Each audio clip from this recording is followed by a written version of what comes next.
अति धोकादायक इमारतींमधील रहिवाशांचे जीव वाचवण्यासाठी पालिका प्रशासनाचे एकीकडे शर्थीचे प्रयत्न सुरू असताना दुसरीकडे ठाण्यातील डोंगराळ परिसरात राहणाऱ्या लाखभर रहिवाशांवर मात्र मृत्यूची टांगती तलवार कायम आहे। पावसाळ्यात दरड कोसळून कधी जीव जाईल याचा नेम नाही, मात्र तरीही घरं सोडण्यास इथले नागरिक तयार नाहीत। डोंगराचा परिसर हा पालिका हद्दीमध्ये येत असला तरी जागा वनविभागाची असल्यानं पावसाळ्यापूर्वी दोन्ही यंत्रणांकडून केवळ नोटीस देण्याचे सोपस्कार करण्यात आले। मात्र दोन्ही यंत्रणेच्या दुर्लक्षामुळे मूळ प्रश्न गेल्या अनेक वर्षांपासून सुटलेला नसून घाटकोपरच्या दुर्घटनेनंतर ठाण्यात डोंगर पट्ट्यातील घरांचा प्रश्न आता पुन्हा एकदा ऐरणीवर आलाय।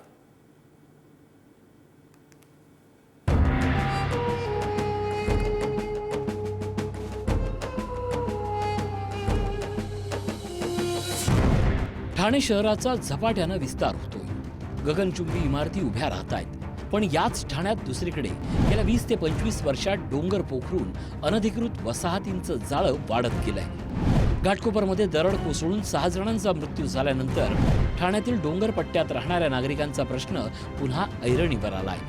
वागळे इस्टेट परिसरात कळवा आणि मुंब्रा परिसरापर्यंत डोंगर उतारावर मोठ्या प्रमाणात झोपड्या उभ्या राहिल्या आहेत। कळव्यातील आतकोणेश्वर नगर, भास्कर नगर, पौंडपाडासारख्या डोंगराच्या उतारावर मोठ्या प्रमाणात वस्ती झाली, तर मुंब्रा बायपास परिसरातही डोंगर पोखरून झोपड्यांचं साम्राज्य उभं राहिलंय। या वस्त्यांमध्ये पाणी आणि वीज जोडणीही उपलब्ध असल्यानं गेल्या अनेक वर्षापासून हजारो कुटुंब याच ठिकाणी वास्तव्यास आहेत। पावसाळा आला की मात्र या नागरिकांच्या चिंतेत भर पडते। पालिका प्रशासनाकडून पावसाळ्यापूर्वी नोटिसा बजावल्या जातात, धोकादायक ठिकाणं सोडा असा इशारा दिला जातो। वन विभागाकडूनही नोटिसा दिल्या जातात, मात्र नागरिकांचा सवाल आहे, घर सोडलं तर जायचं कुठे? निवारा गमावण्याच्या भीतीनं अनेक कुटुंब या धोकादायक भागातच राहणं पसंत करतायत। म्हणूनच नोटीस देऊन प्रशासनाची जबाबदारी संपते का, हा प्रश्न आता उपस्थित होतोय।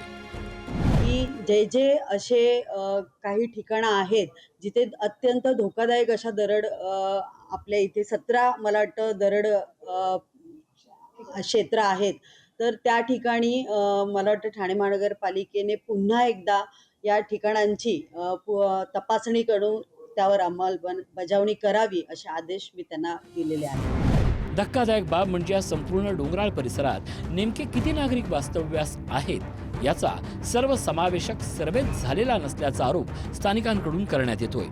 काही ठिकाणी झोपड्या बांधून त्या भाड्यानं दिल्याच्याही तक्रारी आहेत। त्यामुळे या भागात राहणाऱ्या नागरिकांची संख्या सातत्यानं वाढत असल्याचं स्थानिकांचं म्हणणं आहे।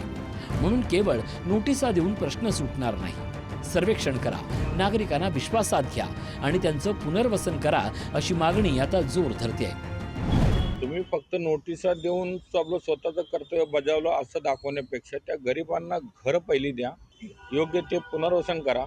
मी प्रशासनाला विनंती करतो की जरा कॅबिनच्या बाहेर या आणि गरिबांचे हाल बघा।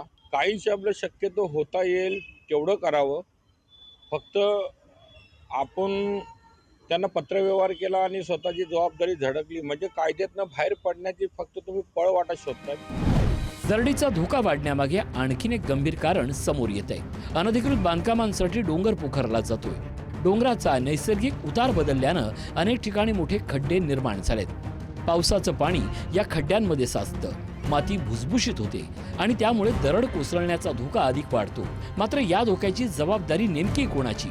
पालिका म्हणते जमीन वन विभागाची, वन विभागाकडून पालिकेकडे बोट आणि या दोन्ही यंत्रणांच्या वादात नागरिक मात्र धोक्याच्या छायेत। पालिका प्रशासन टाकतं फॉरेस्टवर आणि फॉरेस्ट टाकतं पालिका प्रशासनावर, पण कोणाला तरी जबाबदारी घ्यायला पाहिजे। 100% तुम्ही सांगताय ते खरं आहे। आज नाही तर उद्या ही अशीच दुर्घटना ठाण्यात कधीही होईल। त्यामुळे माझं असं मत आहे, महानगरपालिकेने वेळेवर जागं व्हावं, एक सर्वेक्षण केलं पाहिजे। MMRDची एवढ्या खाली सगळीकडे आपल्या बिल्डिंगा बांधून ठेवल्या आहेत, FSI दिलेले आहेत, मग कमीत कमी त्या लोकांनाही ते शिफ्ट केलं पाहिजे।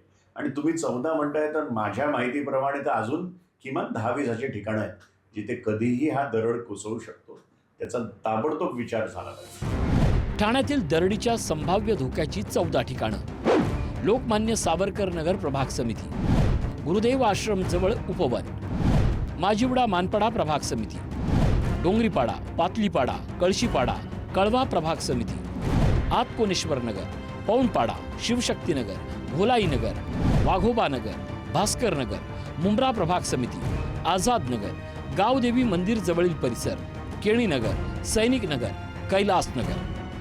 एकीकडे ठाणे शहराचा विकास वेगानं सुरू आहे आणि दुसरीकडे शहराच्या डोंगर उतारावर राहणाऱ्या नागरिकांना आजही निवारा आणि सुरक्षितता यापैकी एकाची निवड करण्याची वेळ आली आहे.